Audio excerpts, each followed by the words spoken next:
What's up, guys? I'm just gonna do a little check-in, a little ramble, little ramblers. So it's 2026. Welcome to the new year. 2026. Let's see what's going on this year. 2026 is the year we ascend. 2026, we've got some goals. 2026, I'm working on body recomposition. That's my big shtick this year, my big goal, my big focus. I'll make some videos on that and how that's gonna look and how that's gonna work. Let's see, 2026, I'm focusing on mental toughness, on resilience, on obedience to the Lord's word.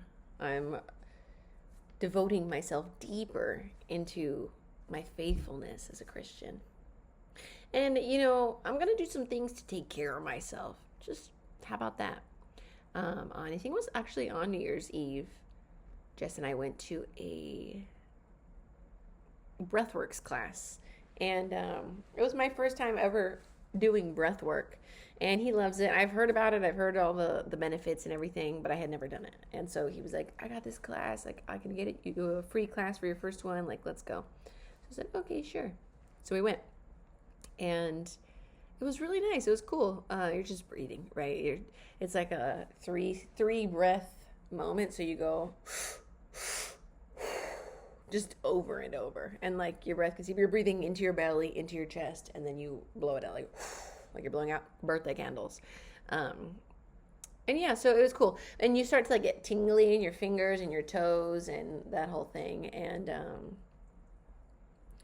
it can bring up different stuff like in your mind and your psyche and your consciousness and your heart or your body or whatever, like any something that might be stored that needs to kind of come forward can come forward through a practice like breath work. And I was recently baptized, and I have a lot of goals, and I've been kind of stuck between a rock and a hard place, those being survival mode and limiting beliefs. I've been stuck in survival mode for a long time and for my whole life, and I have these beliefs that just won't I won't let myself out. It's very frustrating. It's very, very frustrating. It's one of those things too, like logically, I can understand that and I can intellectualize it, but it's not embodied. And like reality won't change unless my frequency changes, right? Like my body, I have to be living from a different state of mind. And now, like after being baptized too, it's like to live faithfully is to live without fear. It's to know that God will provide, because he's always provided, and God's a loving God and he takes care of me. I can see through my life how he's always taken care of me. Every step I've taken, there's been somewhere for me to land. And I don't know, I just feel like I just feel over it. I think it's, what's his name, I don't know, the super tall guy, not the like self-help super tall guy. He's like the tapes. I don't know, whatever. You'll know when I talk about him. He talks about like change comes when like the discomfort of the life you've been living is finally intolerable to you, that you can make change happen, right? My brain is still scanning for his name, whatever. Tony Robbins. There we go. And but I don't know. I don't even know if I quoted that well. Anyway, so I was thinking about that, and just kind of like where I'm at, and like these feelings kind of came up, and I had some big feelings about like that morning before we went. I kind of woke up with some big feelings about like always feeling like I kind of carry this narrative in my heart of like always feeling othered and not feeling like part of someone or something, or I never really felt like I belonged anywhere, and that makes me feel very lonely. Like I've lived a very lonely life, and I look very connected to people. I'm social, and I'm agreeable, and I'm pleasant, and I've got good bright bubbly energy, and people like that. It seems like I would have like this like really bustling life full of like all these people, and I do. Like my life is full of a lot of people. I'm a Pilates instructor, right? So I go to, right now I'm working at I think 4 studios, and I go all over and I see these people week after week after week, but it's a very limited experience, right? I'm just teaching their class, they're doing the movements. We have a few minutes of like, hey, what's up? Hey, what's up? Hey, what's up? Okay, bye. See you next week. Bye. And that's it. So it's like I get to see and be around lovely, warm people all the time, but I'm not like connecting with people. And I've always just kind of struggled with like making friends. So it is what it is, man. But I was just thinking about all this stuff and this kind of like otherness I feel and this loneliness and what's that about, and like how do I figure it out? How do I like stop feeling like that, right? I would like to feel like part of something, and that's something I glean so readily from a Pilates community and working in fitness, because my role is of service, which I really enjoy working in a service role. And I know, of course, you could like wait tables and be like, oh, it's service industry, but I feel like teaching Pilates, I'm like helping people, and they tell me that I am helping them. So I don't know. I just had all that kind of like on my heart and in my body. And then I went to the breath work and I had like kind of little visions, I'm pretty like open to stuff like this too. Like whether it's breath work or meditation or ayahuasca or whatever, I'm open to these kind of things. So I feel like whenever I'm in a situation where I'm exposed to it or enraptured in it, then I can really receive from it. And from this first breathwork session, I saw like myself as a young girl, like a kid, like kid me.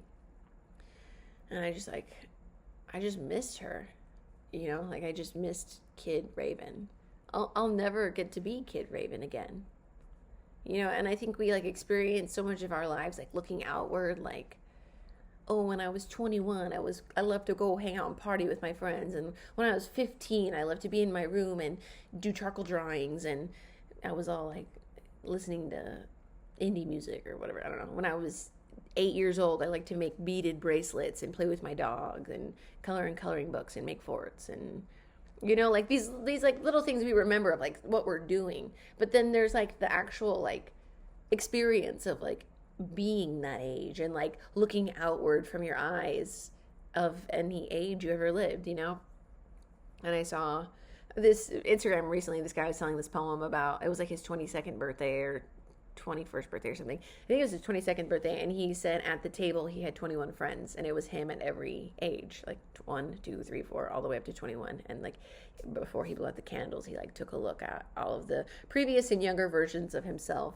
And that was just striking. That was just striking to me. So I was thinking about Kid Me and how I missed her, right? And how we have no idea, like we can't even wrap our minds around how quickly time is passing and how every moment is so fleeting, and the ephemera of like existence, like that feeling and that like gripping and longing and just trying to submerge into the moment more because it's passing through my fingertips.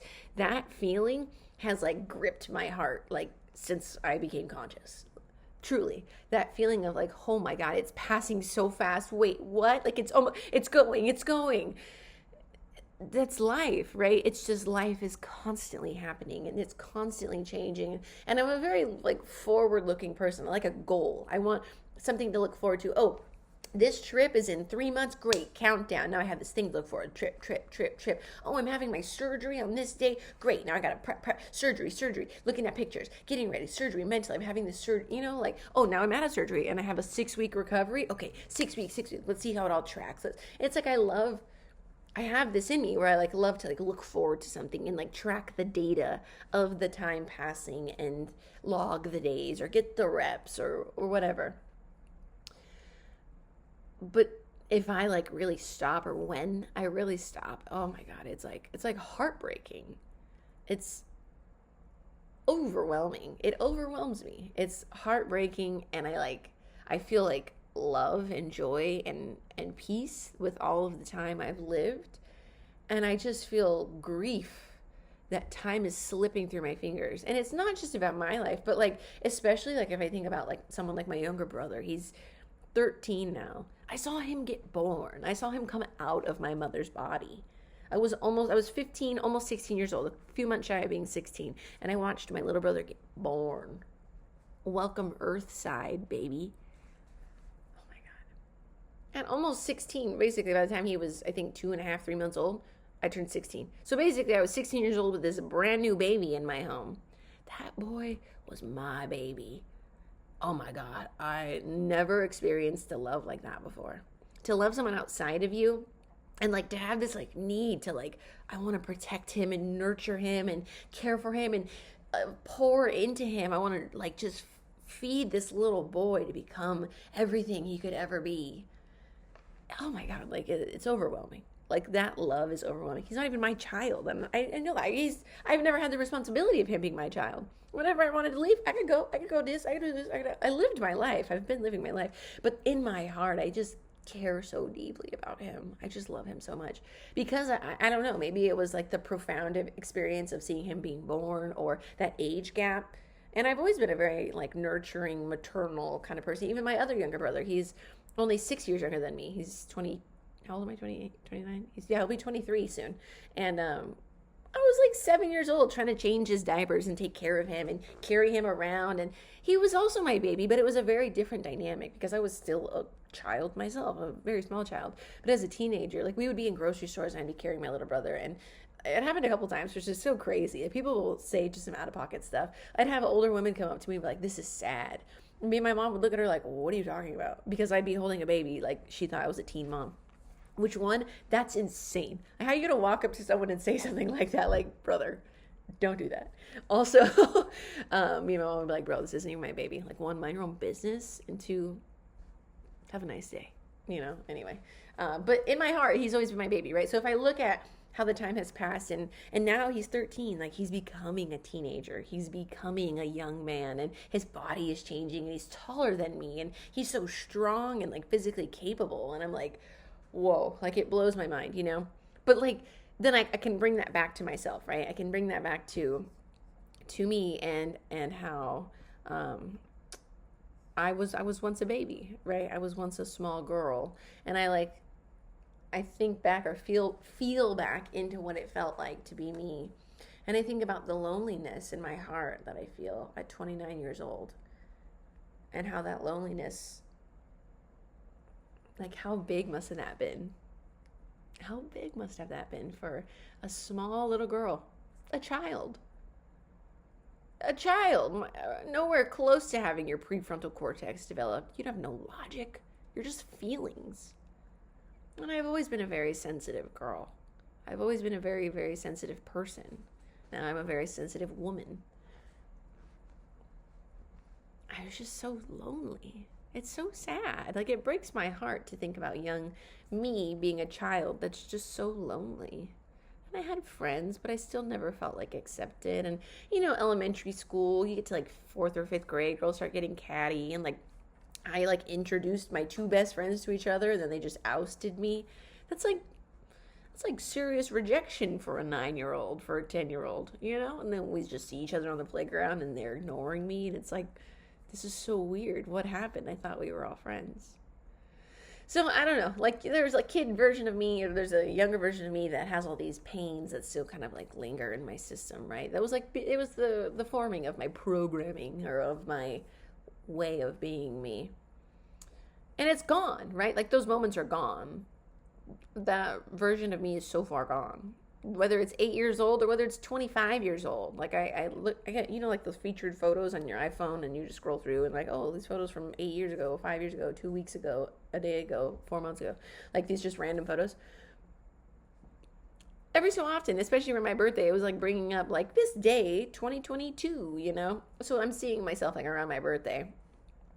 And I just thought like, wow, like, also, my birthday was in December, like not that long ago, right? So I also get weird and emo and existential around my birthday. I get very, very funny about my birthday. I don't know why. I'm just like, ugh, time is passing. And I love it. Like, I love living my days. And I love going to bed. I love sleep and getting into the sleep. So good. But it's just passing, And you don't think like, oh my God, in 4 years from now, I'll be 33 and thinking like, wow, like remember being 29, like I should really savor the feeling of being 29. Except I do sometimes think that. I've had those thoughts. I've had that awareness before where I'm like, you're going to want to sink into this moment because you're going to remember it. This is going to be one of those moments you like look back on. And I have those moments, even in moments that are not, they're kind of meaningless moments. Like I have this very particular moment. It's not like these flashbacks. I get these flashbacks constantly. And it's like nothing major. It's like a flashback of like looking out a window, driving in a car somewhere, like sitting in the passenger seat, watching the road go by. But I'm in a different state and I'm in a whole different consciousness. I'm like this whole different version of myself, you know? And I don't know what that is. I don't know if that's just the brain just like running memories, just why not? Or if that's like my body like moving energy, or if there's no like wisdom to it, or if it's just an occurrence of the brain. I don't know, but it's like constant, right? If it's looking out this particular window, the first time I saw snowfall I was in Oklahoma City. I saw snowfall for the first time and I woke up and I looked out the window and I could see the snow. So I got up and ran over to the window and the whole ground was white and the postman was walking in his like snow USPS bag coat thing. And it was snowing.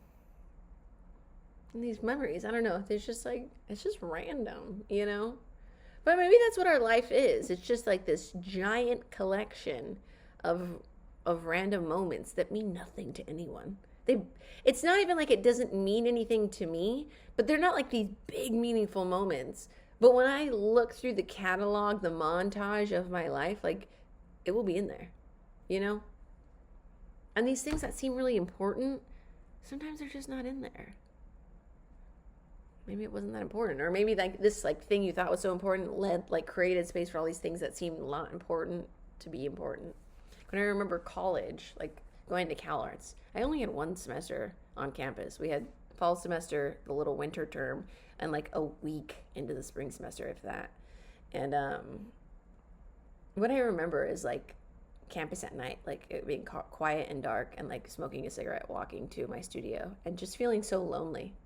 Oh my God, I never felt lonelier than being at that school. I never felt lonelier, that's for sure. That was crazy. Maybe there's been a couple experiences where I felt real lonely, but I just always feel lonely. So it's like I'm already here. My baseline of lonely is like here, you know. And then like things that actually would make anyone else feel lonely, I'm like lonely. Like I don't know, whatever. But all of that to say, I just this feeling of the fleeting, you know, that ache, that yearning for these fleeting moments of it's just time is passing.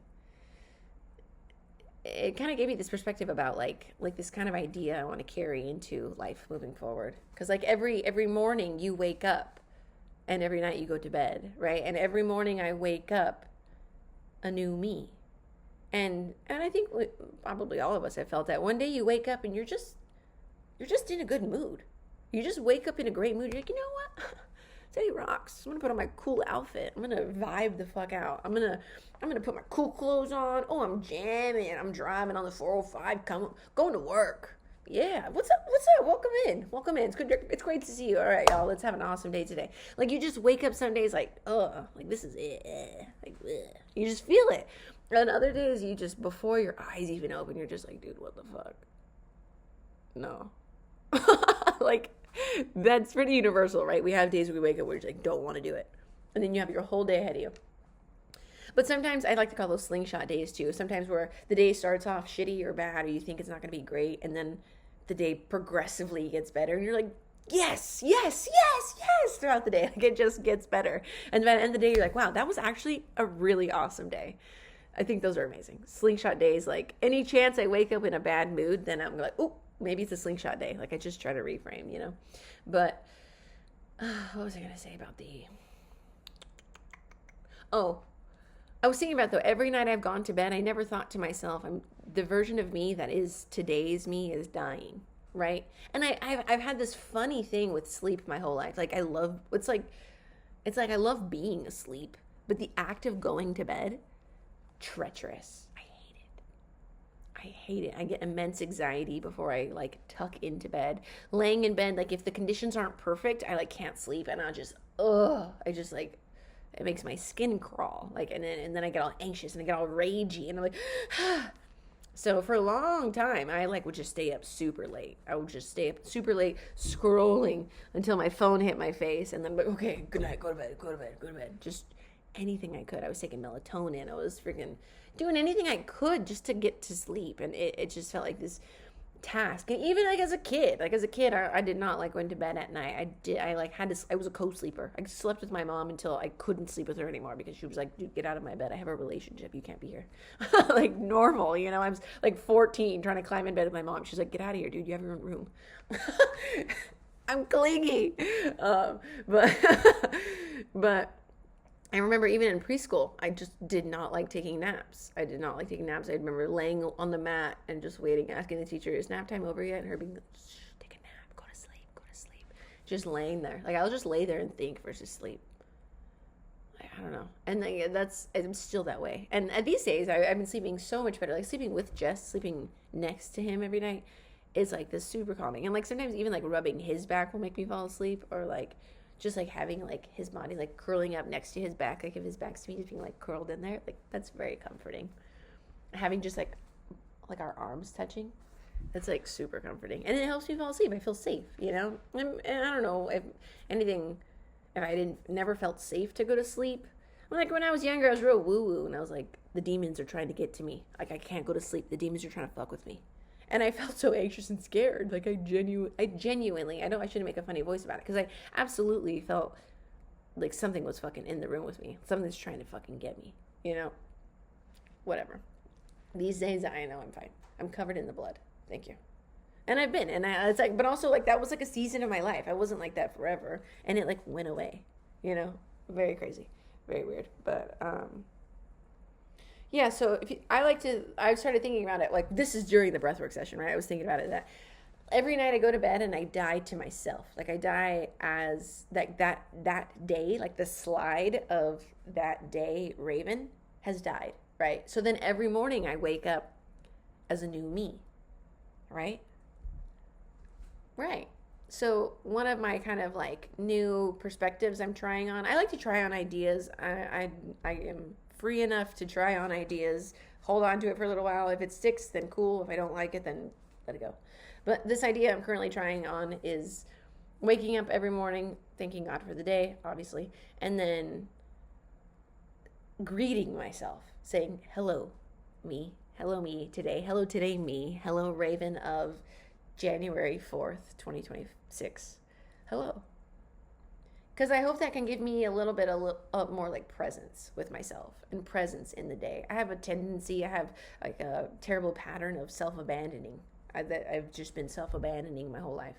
And so I'm trying to like correct that, right? I'm trying to like become cool with myself. What's up, girl? What's up, girl? So I think if I welcome myself into the day every day and say, grand rising, Raven of today, then maybe I can have a little bit more connection. And maybe that ache, that heartache of days flowing and time, it's a river passing, you know. It's just like all this sand I can't hold in my hands. Maybe I will carry less grief about that, because I just feel immense grief. I've got a heart full of grief.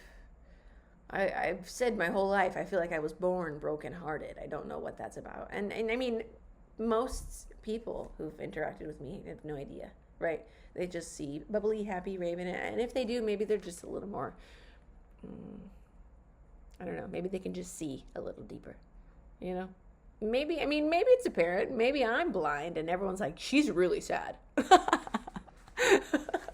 That girl's really fucking sad.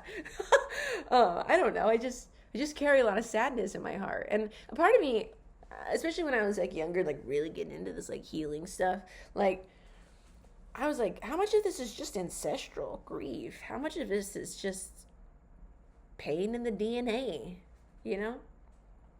And I've been able to alchemize a lot of that pain. My experience of the shadow, for me, I have to live it. I'm here to alchemize my life, to truly become and actualize who it is I'm meant to be. And I still don't know who that is. And I'm 29, and on one end, I feel old. I feel like this, like, you're 29? Oh my God. You're still, oh my God. And the other hand, I've been working on this for like a decade. I started when I was really young working on this healing work, and You just keep doing it. You just keep doing it. I did it. I did the ayahuasca. I've done the hypnosis. I've done the meditations. I've all these different things. You still just have to keep working on it. And things like even ayahuasca, like you can spiritually bypass, right? Like, oh, I did the ayahuasca. I had the vision, and that's it. Now I'm free. Like, you got to integrate everything. Everything takes integrating, and that is like the true alchemy. I really believe in alchemy, and I think that part of my incarnation has been to take my pain and take the pain of the people around me that I love and that have been assigned to me. Like, we have agreements, and God brings people into my life for me to like walk with. I've had this recurring theme in my life of having friendships or relationships with people where we're like on this kind of parallel path of growth and development, and I kind of walk with them through this like self-liberation moment. They get themselves out of this situation, or they get themselves into a new situation, or they heal from something, or they're going from a heartbreak, and then by the time that we're not meant to be in each other's lives anymore, they're good, you know. And it's always heartbreaking. Like, it's always heartbreaking having to say goodbye. But some things are just cosmic. Some things are just what they are. I'm heartbroken every single time. And for me, it like confirms this belief that everyone leaves. But maybe that's my incarnation. And I think about, what is my incarnation? I think, like, why am I here? Why did God make me? What's my purpose? My purpose is to love people. My purpose is to love being. It's to that feeling that like, oh my God, I love being me, and I don't want it to end. I don't even want to go to sleep. I don't want this life to end. That's love being. I love being. I love being Raven. There's no other person I'd ever rather be. I love being Raven. That's it.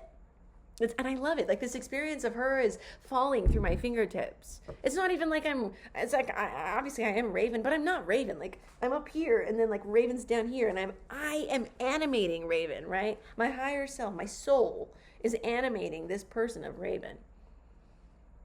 What is she here to do?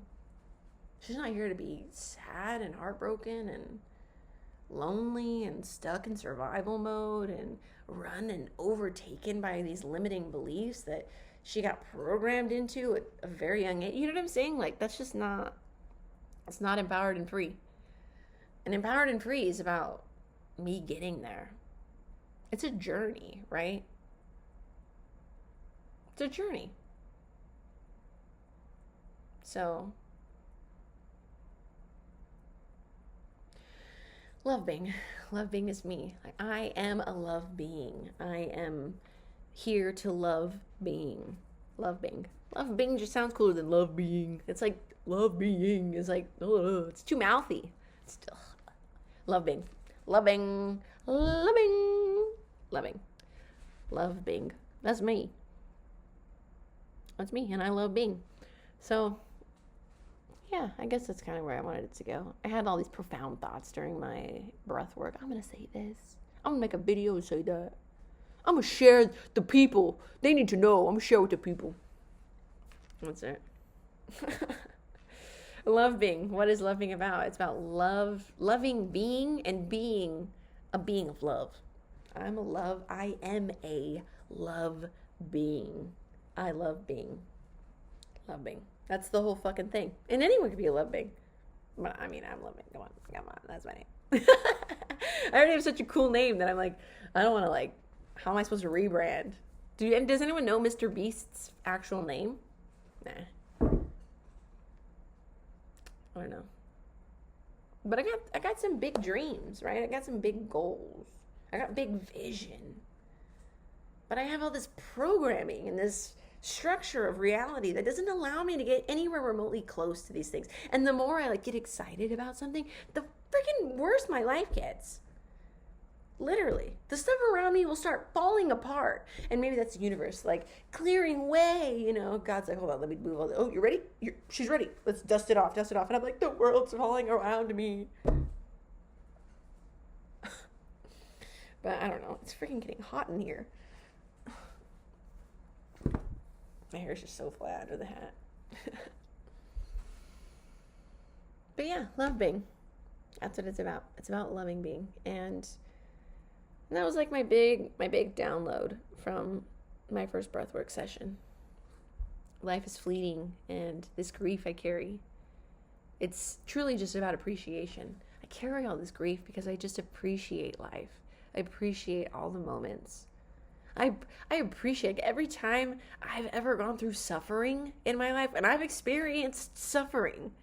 Anytime I've experienced suffering after, I've come out and I've gotten on my knees and thanked God for it. I've been able to alchemize so much by leaning into the suffering. I'm a big feeler. And sometimes it's not great, right? It's real, but it's not conducive to like the healthy structure of relationships. Like, I'm explosive. I'm not really into astrology anymore, but if you wanted to get into it, I'm not like all fire and earth. I'm like a volcano, dude. I'm just gonna erupt on you. And then I'll be over it. It'll explode, and then I get the emotions out, and I'm done. I don't know.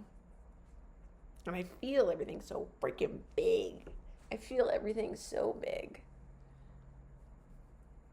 I just feel the weight of the world. And like when I was young, I had the whole bleeding heart. Now I'm like, dude, all you can do is be cool. You just love your neighbor. Love God with all your heart, all your mind, all your spirit. And love your neighbor as you love yourself. That's it.